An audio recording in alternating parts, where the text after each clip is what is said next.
কেমন আছো বন্ধুরা সকলে, যারা যারা আজকে আমার এই রিডিংটা দেখতে এসেছো বা আমার এই ভিডিওটি দেখছো, আশা করি তোমরা সবাই ভীষণ ভীষণ ভালো আছো, সুস্থ আছো ও সাবধানে আছো। আজকে যে রাশির আমি রিডিং করব সেটি হচ্ছে ধনু রাশি বা স্যাজিটেরিয়াস। ধনু রাশি বা স্যাজিটেরিয়াসের এই বছর 2025 ওভারঅল আমি একটা গাইডেন্স দেওয়ার চেষ্টা করব যে তাদের ওভারঅল 2025 কেমন যাবে, রাইট? বা কী করা ভালো, কোনটা করা ভালো নয়, একটু সাবধানতা থাকা উচিত, সেই সব। তো তার আগে বলি বন্ধুরা, প্লিজ চ্যানেলটা ভীষণ নতুন, আমি প্রত্যেক সময় তোমাদের কাছে এই আবেদনটা করছি যে চ্যানেলটা ভীষণ নতুন, চ্যানেলটাকে একটু সাবস্ক্রাইব করো। তোমরা অনেকেই আমার ভিডিওস দেখছো কিন্তু সেই রেশিও অনুযায়ী সাবস্ক্রাইব করছো না বন্ধুরা। প্লিজ প্লিজ প্লিজ একটু সাবস্ক্রাইব করে দাও চ্যানেলটাকে, প্লিজ প্লিজ, এইটুকু আমাকে হেল্প করো। আমার যারা বন্ধু ওই দিক দিয়ে আমাকে দেখছো, বা আমার যারা ভাই বোন যেই হোক না কেন যারা আমাকে দেখছো, প্লিজ আমার এই সাহায্যটুকু তোমরা আমাকে করো, কেমন? তো চলো আর দেরি না করে তাহলে দেখা যাক যে আজকের কি রিডিং আসে স্যাজিটেরিয়াসের সম্বন্ধে, কেমন? চলো। Thank you universe, thank you angels, please আমাকে দেখাও ধনু রাশি বা স্যাজিটেরিয়াসের এই বছরের কি গাইডেন্স আছে। Thank you, thank you. Please আমাকে দেখাও ধনু রাশি বা স্যাজিটেরিয়াসের কি গাইডেন্স আছে এই বছরের জন্য universe. Thank you, thank you, thank you.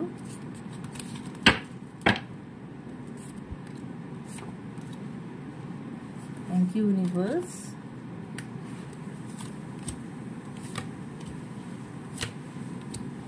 ওকে, তো আমার 6টা কার্ড নেওয়া হয়ে গেছে। Okay, bottom of the deck এসেছে 10 অফ পেন্টিকলস।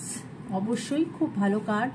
মনিটারির দিক থেকে তোমার যারাই আমার কালেকটিভ, যারা সাজি বা ধনু রাশিতে বিলং করো, তারা মনিটারির দিক থেকে তোমাদের এই বছরের কোনো অসুবিধা নেই, ফুলফিলমেন্ট হবে সমস্ত কিছুর মনিটারির দিক থেকে, রাইট?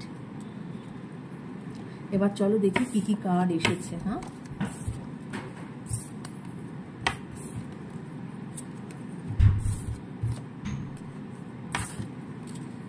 ওকে, তোমাদের না কোথাও কিন্তু ব্যালেন্সের প্রবলেম আছে। হ্যাঁ, লাইফে একটুখানি তোমাদেরকে কিন্তু ব্যালেন্স করতে হবে। ব্যালেন্স না করলে কিন্তু সেখানে একটু লাইফে ডিসব্যালেন্স এসেই যায়, রাইট? তো ব্যালেন্সের এখানে এসেছে 2 অফ পেন্টিকলস। 2 অফ পেন্টিকলস মানেই হচ্ছে ব্যালেন্স। ব্যালেন্স একটুখানি কিন্তু ব্যালেন্সের দিকে তোমরা খেয়াল রাখো, যাতে ব্যালেন্সটা তোমরা ঠিকঠাক রাখতে পারো নিজেদের লাইফে। 5 অফ ওয়ান্স এসেছে। 5 অফ ওয়ান্স এটাই বলে যে হয়তো তোমাদের হতে পারে এই বছরে কোনো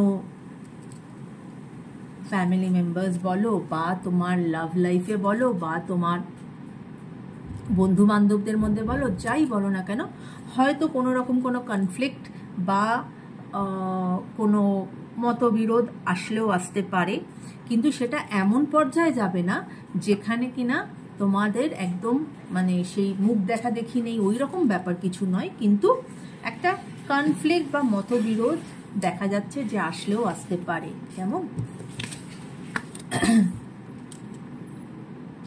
তারপরে এসেছে 4 অফ পেন্টিকলস। 4 অফ পেন্টিকলস, তুমি না তোমার পাস্টের কোনো চিন্তাভাবনাকে তুমি না ধরে রেখেছো, সেটাকে তুমি ছাড়তে পারছো না। তুমি নয় পাস্টে ভীষণ পড়ে আছো, আর না হলে পাস্টের কোনো চিন্তাভাবনাকে খুব ধরে রেখেছো, বা তুমি তোমার মানে দেয়ার ইজ আ রিলেশনশিপের ক্ষেত্রে হলে দেয়ার ইজ আ মানে তুমি তোমার যে পার্টনার তার উপরে একটা খুব অধিকারত্ব ফলাতে চাও, because there is a fear of loss. হ্যাঁ, তো এই জিনিসটা করো না। এখানে যতক্ষণ না তুমি কোনো কিছু রিলেশনশিপ বলো বা ধরো তুমি টাকা পয়সাও যদি তুমি বলো, তুমি যদি এরকমভাবে একটা টাকা তুমি পেলে, হ্যাঁ, তুমি সেই টাকাটাকে তুমি এরকমভাবেই রেখে দিলে যে না আমি আর এটা আর কিছু করবো না, তাহলে কি সেই টাকাটা বাড়বে? সেই টাকাটা তো বাড়বে না। তোমাকে তো সেই টাকাটা আরও ইনভেস্ট করতে হবে, ইনভেস্ট করলেই টাকাই টাকা আনে, তাই তো? ঠিক সেরকমই রিলেশনশিপের ক্ষেত্রেও there is a fear of loss. ভয় পাওয়ার কিছু নেই বন্ধুরা, যদি কেউ তোমার থাকার থাকে সে এমনিই থাকবে, যদি কেউ না থাকার থাকে তুমি যত চেষ্টাই করো না কেন সেটা কিন্তু থাকবে না, কেমন? তাই কিছুকে ধরে রাখার চেষ্টা করো না, ছেড়ে দাও, রাইট? তাই জন্যই হয়তো ব্যালেন্সের কার্ড এসেছে, যে ব্যালেন্সটা মেনটেন করো ভালো করে এবং এইরকমভাবে আঁকড়ে রেখো না কিছু, হ্যাঁ। কেননা তুমি যদি ব্যালেন্স ঠিক মতো না রাখো বা এরকম যদি তুমি আঁকড়ে রাখো, তাহলে কিন্তু যেটা আমাদের এই 5 অফ ওয়ান্স যেটা বলছে যে একটা কোনো কনফ্লিক্টের সিচুয়েশন আসলেও আসতে পারে। ওকে, তোমার 7 অফ ওয়ান্স এসেছে, তোমার ভাবনা চিন্তায় দৃঢ়তা এসেছে, তুমি তোমার ভাবনা চিন্তাকে ইম্পর্টেন্স দিয়েছো, তুমি মনে করছো যে যেটা তোমার জন্য ঠিক সেটা তুমি বুঝতে পেরেছো। এবং যখন মানুষ বুঝতে পারে যে তার ভাবনা চিন্তায় সে একটা জায়গায় স্ট্যান্ড নিয়েছে, সে এই দিকেই এগোতে চায়, তখন কিন্তু তার অনেক বাধা বিপত্তি আসে। কিন্তু সেই বাধা বিপত্তির ভয় যদি তুমি নিজের লাইফে নিজের স্ট্যান্ড না দাও, মানে নিজের স্ট্যান্ড না নাও, তাহলে তুমি তো পিছিয়েই পড়ে থাকবে, বা যেটা তোমার জন্য ঠিক সেটা তো কোনোদিনই তুমি অ্যাকসেপ্ট করতে পারবে না। তুমি সবসময় লোকের কথায় চলবে, সেটা কি ঠিক? সেটা তো ঠিক না। তোমাকে নিজেকে বুঝতে হবে যে তোমার জন্য কোনটা ঠিক আর কোনটা বেঠিক। জাজমেন্টের কার্ড এসেছে বন্ধুরা। অবশ্যই এখানে কিন্তু তোমাদের যেরকম লাইফ লিড করা উচিত তোমরা সেরকমভাবে লাইফ লিড করছো না। ওই যে বললাম যে অনেক কিছু চিন্তা ভাবনার মধ্যে নিজেকে বেঁধে রেখেছো, পাস্ট লাইফের কিছু মানে পাস্ট লাইফ বলছি, পাস্টের কিছু চিন্তা ভাবনা করছো, বা রিলেশনশিপের ক্ষেত্রে সবসময় একটা ফিয়ার অফ লস আছে, তাই জন্য তাকে সবসময় আঁকড়ে ধরে রাখার চেষ্টা করছো। তো সেই জন্যই তুমি কিন্তু সবসময় না একটা প্রি অকুপাইড আছো, সব একটা কোনো না কোনো ব্যাপারে তুমি খুব প্রি অকুপাইড। তো যতক্ষণ না তুমি এই জন্য তুমি তোমার যে লাইফ সেই ফুলেস্ট লাইফ কিন্তু তুমি লিড করতে পারছো না, তোমার লাইফে অন্ধকার আছে। তাই এখানে কিন্তু অ্যাঞ্জেলও তোমাকে সেই মানে কি বলবো, সেই গাইডেন্স দিচ্ছে যে this is your last chance, উঠে দাঁড়াও। হ্যাঁ, অপরচুনিটি সবসময় আসে না, উঠে দাঁড়াও, take a stand, come out of the negativity এবং জীবনে এগিয়ে চলো। কারণ কিং অফ কাপস এসেছে, কি অবশ্যই তোমার ইমোশনালি তুমি যে ভাবনা চিন্তাগুলো করছো বা ইমোশনালি তোমার মধ্যে একটা দৃঢ়তা এসেছে, কেননা তোমার ভাবনা চিন্তায় দৃঢ়তা এসেছে। আমি যেটা বললাম যে তোমার ভাবনা চিন্তায় দৃঢ়তা আসবে বা এসেছে এই বছরে, এবং তুমি কিন্তু একটা প্রপার স্ট্যান্ড নেবে। সেটা তোমার কিং অফ কাপসও কিন্তু বলছে, একটা লিডারের মতো একটা স্ট্যান্ড নেবে যে এইটাই আমার জন্য ভালো, আমি এদিকেই এগোবো। তার জন্য যদি কোনো ঝামেলা জাতি হয় সেটাকে তুমি ফেস করবে এবং সেটাকে সুন্দর করে তুমি রিজলভ করবে।